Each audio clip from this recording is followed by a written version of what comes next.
이 전도자는 정말 참된 진리를 알고 싶었습니다. 이 전도자는 이 땅에서의 삶 속에 과연 무엇이 생명인지를 정말 알고 싶었습니다. 이 전도자는 해 아래에서의 삶 속에 무엇을 가지며 나아가는 것이 진리의 길인가를 너무나 알고 싶었습니다. 그래서 오늘 16절에 보면 또, 여러분 또라는 단어를 기억하십시오. 또 내가 해 아래에서 보건대. 정말 너무나 알고 싶었고요. 너무나 찾고 싶었고 너무나 그것을 붙잡고 싶었습니다. 그래서 전도서 1장, 2장 그리고 오늘 3장 16절에 이르기까지 이 전도자의 고백은 무엇이었습니까? 헛되다였습니다. 고백이 무엇이었습니까? 모든 만물이 피곤하다였습니다. 고백이 무엇이었습니까? 마치 바람을 잡는 것과 같이 아무것도 없다였습니다. 괴롭다였습니다. 그런데도 이상하죠. 사람들은요. 그것 가운데서 뭔가 답이 있을 거다라는 생각을 하게 되면 또 보게 된다니까요. 전도자는 정말 알고 싶었어요. 저는 오늘 말씀을 어제 이렇게 계속 묵상을 하면서 이 또라는 단어가 정말 우리들의 이야기다. 그렇지 않습니까? 우리가 어떤 일을 행하는 거에 있어서 또 그 길 가요. 전에 이거 잘못되었다. 이거 아니다. 라는 생각을 가지고 있었거든요. 근데 시간이 흐르면서 그게 또 마치 되는 것이냐? 또 그 길을 가는 경우가 있음을 저 역시 보게 됩니다. 이 전도자는 또 해 아래에서 보고 있습니다. 기대를 가지고 있었습니다. 뭔가 이번에는 다르겠지. 그리고 어디를 보았죠? 뒤에 보실까요? 재판하는 곳을 보았습니다. 그리고 어디를 보았습니까? 정의를 행하는 곳 거기를 보았습니다. 그런데 그 결과가 참남합니다. 그 결과가 무엇입니까? 거기에도 악이 있었고요. 정의를 행하는 거기에도 악이 있도다. 악이 있다라는 말이 두 번이나 반복하고 있습니다. 이 전도자는 뭔가 재판하는 곳, 공평함이 있어야 되죠. 원고가 있고 피고가 있을 때 이 두 사람의 정황을 다 들어야 됩니다. 소위 말해서 객관적인 증거를 가지고 그것에 대해서 시시비비를 가리는 곳이 재판하는 곳이죠. 그 어느 곳보다도 이곳만큼은 뭔가 다르겠지라는 마음을 품을만 합니다. 우리도 마찬가지 아니겠습니까? 오늘날도 마찬가지죠. 법정에서 객관적인 증거를 가지고 그걸 가지고 다뤄야 합니다. 가난하다고 해서 우리가 어느 말씀에서 그걸 묵상했죠? 우리 큐티하는 말씀 중에 왜 그거 있었잖아요. 가난하다고 해서 그 사람에 대해서 호의적으로 베풀 것도 아니고 많이 가진 자라고 해서 그 사람을 색안경 끼고 볼 것도 아니다. 우리가 큐티한 본문 중에 어디 있었는데 생각이 안 나네요. 여하튼 재판하는 곳은 정의가 있어야 됩니다. 공평함이 있어야 됩니다. 객관적인 증거를 가지고 그것에 대해서 시시비비를 가리는 곳이어야 합니다. 전도자는 기대를 했습니다. 그리고 재판하는 곳만큼은 다르겠지. 그런데 그 결과가 참남합니다. 거기에도 악이 있더라는 것입니다. 정의를 행하는 곳 거기도 마찬가지였습니다. 악이 있더라는 것입니다. 자, 이 이야기의 시작은 무엇입니까? 전도서 1장 2절을 기억하십시오. 헛되고 헛되며 헛되고 헛되니 모든 것이 헛되도다. 저는 말씀을 드렸어요. 이 헛되도다라는 이 말의 한 단어는 뭐냐? 대안이 없다는 거예요. 대안이 없습니다. 해 아래에서, 하늘 아래에서, 이 땅 위에서 살아가는 삶의 모든 모습에는 대안이 없습니다. 심지어는 재판하는 곳 거기에도 악이 있습니다. 정의를 행하는 곳 거기에도 악이 있습니다. 어떻게 살아야 되죠? 정말 어떻게 살아야 되는 것입니까? 자, 이러한 현실에 있는 부분을 전도자는 그대로 나열하고 있습니다. 그러면서 오늘 본문 17절과 그리고 오늘 본문 18절 이하에서 두 가지의 이러한 현실을 보면서 이 전도자의 마음속에 가지게 되는 생각을 얘기를 하고 있습니다. 17절을 먼저 볼까요? 같이 읽겠습니다. 시작. 내가 내 마음속으로 이르기를 의인과 악인을 하나님이 심판하시리니 이는 모든 소망하는 일과 모든 행사에 때가 있음이라 하였으며. 자, 17절을 보십시오. 하나님은 어떤 분이시죠? 의인과 악인을 심판하시는 분이십니다. 제가 말씀을 드렸습니다. 전도서를 읽으면서 각 장마다 하나님이라는 용어가 나올 때 반드시 체크를 하시고 한번 몇 번 나오는지를 살펴보면 좋겠습니다. 참고로 전도서 1장에는 1장 13절 딱 한 번 나옵니다. 인생들에게 수고로움을 주시는 하나님. 저는 그 말을 보면서 너무나 솔직하고 전도자의 마음이 있는 그대로를 투영하는 정말 솔직한 표현이어서 너무 좋았어요. 우리는 하나님을 어떻게 생각하십니까? 복 주시는 하나님 좋죠. 만사 형통케 하시는 하나님 너무 좋습니다. 저도 그걸 기대합니다. 하지만 때로는 수고로움을 주세요. 오늘 보면 17절에서 하나님은 심판하십니다. 의인과 악인을 심판하시는 하나님이십니다. 자, 그런데요, 그 하나님의 심판의 모습을 한번 보실까요? 이는 뒤에 보세요. 뒤에 나오는 구절 어떻게 심판하세요? 모든 소망하는 일과 모든 행사에 때가 있다는 거예요. 오늘 17절에서 하나님은 사람들을 심판하시는데요, 그 심판의 통로 how to라는 부분에 있어서 이 때를 가지고 심판을 하신다는 거예요. 이 때에 대한 부분은 어제 본문에 나오고 있어요. 우리가 주일이어서 각자 개인적으로 큐티를 아마 하셨을 텐데요. 우리 큐티 본문 어제 본문 한 번만 볼까요? 때에 대한 이야기, 그리고 여러분들이 많이 들으셨던 본문입니다. 전도서 3장 1절부터 8절까지 그런 때에 대한 무수히 많은 얘기가 나오는데요. 다는 읽지는 않겠고요. 1절부터 한번 보시면 범사의 기한이 있고 천하 만사가 다 때가 있나니 날 때가 있고 죽을 때가 있으며 심을 때가 있고 심은 것을 뽑을 때가 있으며 죽일 때가 있고 치료할 때가 있으며 헐 때가 있고 세울 때가 있으며 이렇게 해서 8절까지 갑니다. 사랑할 때가 있고 미워할 때가 있으며 전쟁할 때가 있고 평화할 때가 있느니라. 자, 이 때에 대한 얘기를 전도자가 하면서 다시 한번 오늘 본문으로 다시 돌아오셔서요. 17절에서 의인과 악인을 하나님이 심판하시는데 사람들의 마음에는 모든 소망하는 일이 있습니다. 그리고 모든 행사에 대한 기대감을 있는데 그것을 결국 붙잡고 주도권을 가지고 나아가는 분은 하나님이라는 거예요.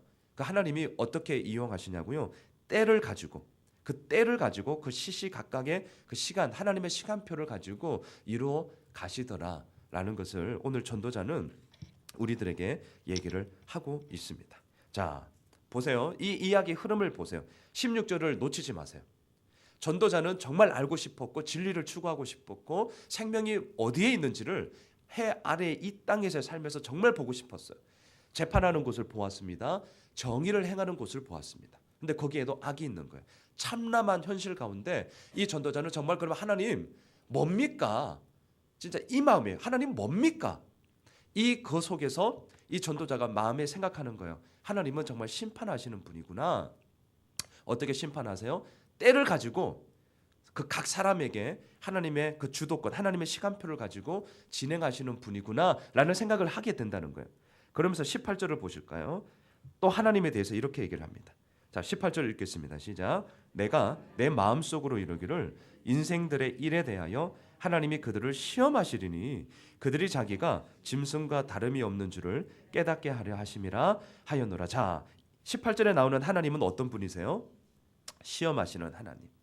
인생들의 일, 이 땅 위에서 살아가는 모든 사람들의 일에 대해서 하나님은 시험하시는 하나님이에요. 자, 지금 이 전도자가 바라보고 있는 하나님에 대한 소위 그림은 어떻습니까? 썩 좋지 않습니다. 심판하시는 하나님, 인생들을 시험하시는 하나님, 좋지 않아요.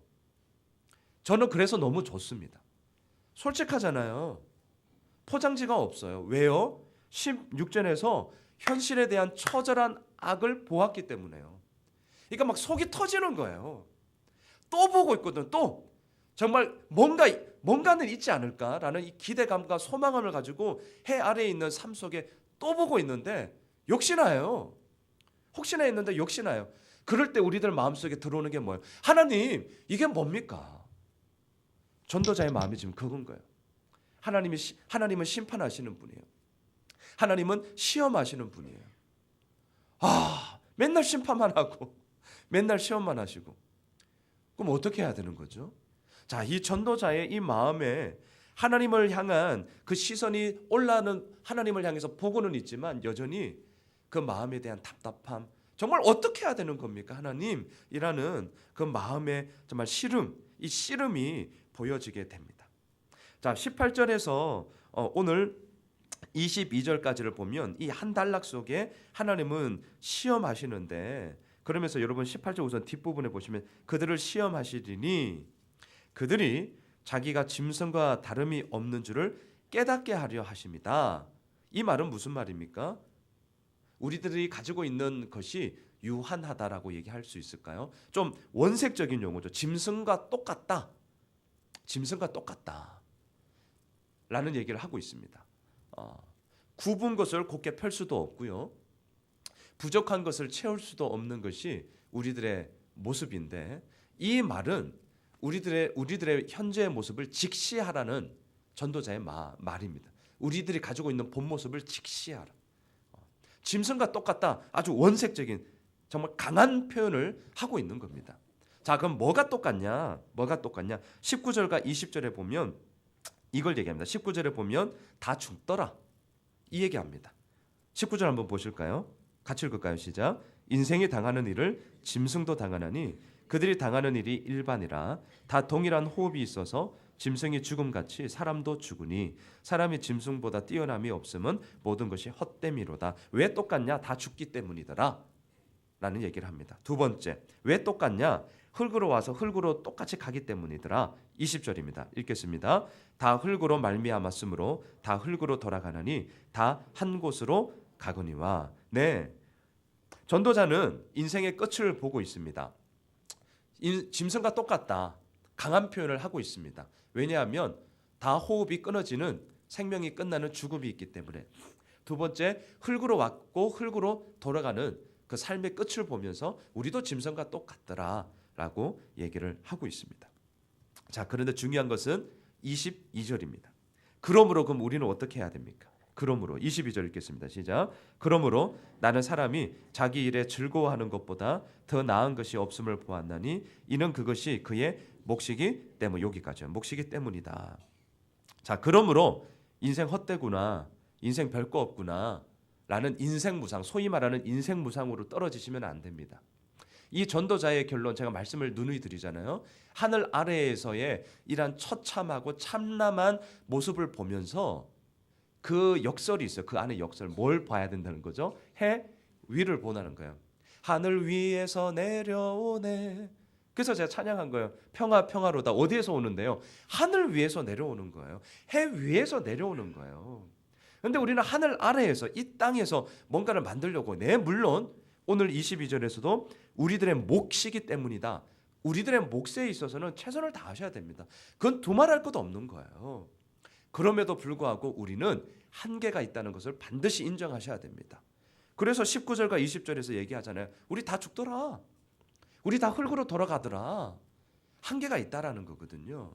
근데 우리는 그 끝을, 그 한계를 마치 아무것도 없는 것이냐, 얼마든지 할 수 있는 것이냐, 때로는 기고만장하여서 살아가는 그 모습 가운데는 아무것도 없음을 다시 한번 전도자는 얘기하고 있습니다. 그러므로 사람이 자기 일에 즐거워하는 것보다 더 나은 것이 없다. 이 말은 저는 이렇게 한번 바꾸어 보았습니다. 오늘에 충실하자. 다시 한번 그 생각이 납니다. 우리들에게 맡겨진 일, 여기서 말하는 자기 일, 여러분들의 일은 무엇입니까? 생업의 현장이 될 수 있습니다. 가정이 될 수 있습니다. 남편으로서, 아내로서, 또한 부모님에게는 아들로서, 딸로서 이미 우리들에게 주어진 자기 일이 너무나 많이 있습니다. 어제 주일 저녁 우리 제자반 1학기, 이제 마지막 1학기 예수님의 사람을 마치면서 마지막 단원이 전도자의 사명인데요. 정말 우리가 전도해야 될 곳, 그리고 정말 우리가 진짜 소위 피 튀기게 싸워야 할 곳은 어디냐? 노방 전도하는 곳이 사실 아니에요. 물론 그럴 수도 있겠지만 우리가 정말 피 튀기게 싸워야 되는 곳이 어딘 줄 아십니까? 가정이고 직장이에요. 어쩌면 교회죠. 그 얘기를 우리가 어제도 나눔을 가졌는데요. 그것이 자기 일이에요. 오늘 22절에서 말하는 자기 일. 여러분들 한번 적용해 보시면 좋겠습니다. 내 일은 정말 뭘까? 내 일. 거기에서 나는 즐거워하고 있는가? 왜 이렇게 전도자는 얘기하고 있습니까? 그것이 하나님이 심판하시고 하나님이 시험하시는데 그것 가운데서 하나님이 이루어 가시는 그 일들 속에 우리들에게 원하는 것은 그러므로 자기 일에 즐거워하라. 다시 한 말하면 어제 일은 지나간 거고요. 내일 일은 남몰라요예요. 오늘입니다. 오늘 우리들에게 주어진 이 일 가운데 즐거워하는 것, 최선을 다하는 것, 내 몫에 대해서 열심을 다하는 것. 그것 가운데서 하나님이 어떻게 이루어 가시는지를 우리가 한번 보는 오늘 하루가 되었으면 좋겠습니다. 그러면서 오늘 마지막 4장 1절에서 3절까지는 학대자와 위로자를 대조시키고 있는데요. 우리 1절만 보겠습니다. 1절 봅시다. 시작. 내가 다시 해 아래에서 행하는 모든 학대를 살펴보았도다. 보라, 학대받는 자들의 눈물이로다. 그들에게 위로자가 없도다. 그들을 학대하는 자들의 손에는 권세가 있으나 그들에게는 위로자가 없도다. 이 전도자는 다시, 오늘 그래서 16절에 또라는 단어와 4장 1절에 다시라는 단어를 여러분들 좀 기억해 주시면 좋겠습니다. 이 전도자는 다시금 해 아래에서 행하는 일을 살펴보는데요. 학대에 대한 부분을 살펴보고 있습니다. 그런데 어떻습니까? 당연히 학대는 뭡니까? 억지로 짓누르는 거잖아요. 다른 사람들을 정말 멸시하는 거잖아요. 그것 가운데 당연히 위로가 있겠습니까? 학대와 위로는 반대말이잖아요. 그러니까 위로자가 당연히 없는 것이죠. 그런데 더 아이러니한 것은 무엇입니까? 그들을 학대하는 자들의 손에 권세가 있더라는 거예요. 그러니까 이 참담한 현실을 오늘 16절에서 그리고 4장 1절에서 이 전도자는 고발하고 있습니다. 현실이 그렇더라는 거예요. 우리 살아가면서 그러잖아요. 현실을 진짜 모르시네. 속 터지겠네. 16절과 1절이 그 얘기예요. 학대하는 자들에게 힘이 있는데 어떡하라는 거예요. 어떡하라는. 근데 위로하는 사람은 누구예요? 오늘날도 마찬가지인데 동병상련이라고요. 겪어본 사람이 위로하게 되더라고요. 참 인생은요. 내가 상처받아본 부분, 내가 힘들었던 부분이 있는 분들은 그 말 한마디에 이렇게 막 그냥 쭉 이렇게 가는 거예요. 위로자는 누구입니까? 아파본 사람이에요. 근데 힘 있는 자, 오늘 1절에서 말하는 손에 권세가 있는 자는 위로자가 잘 안 돼요. 참 희한해요. 지는 갖고 있으니까 이런 마음도 들고요. 지가 한번 당해보지 이런 마음도 들어요. 위로자는 누구입니까? 그 자리에 함께 서 있는 자죠. 함께 서 있는 자.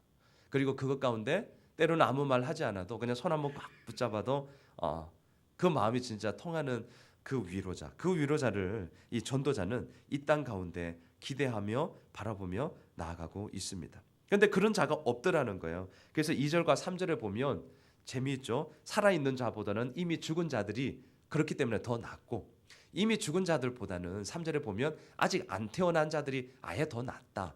왜요?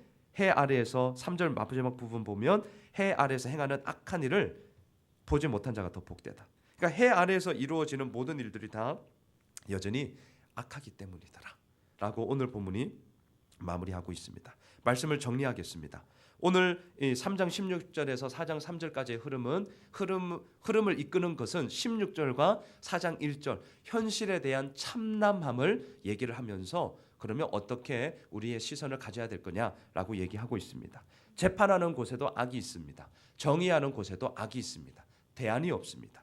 4장 1절에서도 모든 사람들이 권세를 갖고 있는 사람들이 학대를 합니다. 힘 있는 자가 베풀면 얼마나 좋겠습니까? 갖고 있는 자가 나누면 얼마나 좋겠습니까? 그런데 오히려 그걸 가지고 학대를 하더라는 거예요. 위로자가 없더라는 거예요. 너무 힘들어요.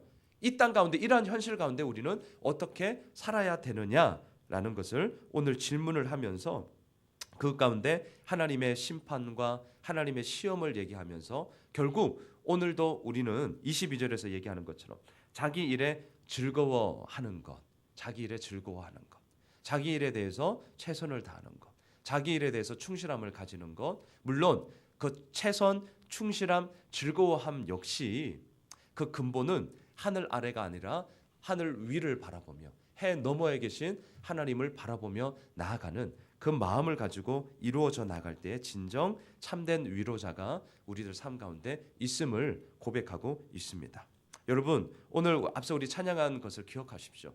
우리들이 원하는 샬롬, 우리들이 원하는 평안은 하늘 위에서 내려오는 것입니다. 바라기는 오늘 큐티 본문의 제목도 참된 위로자인데요.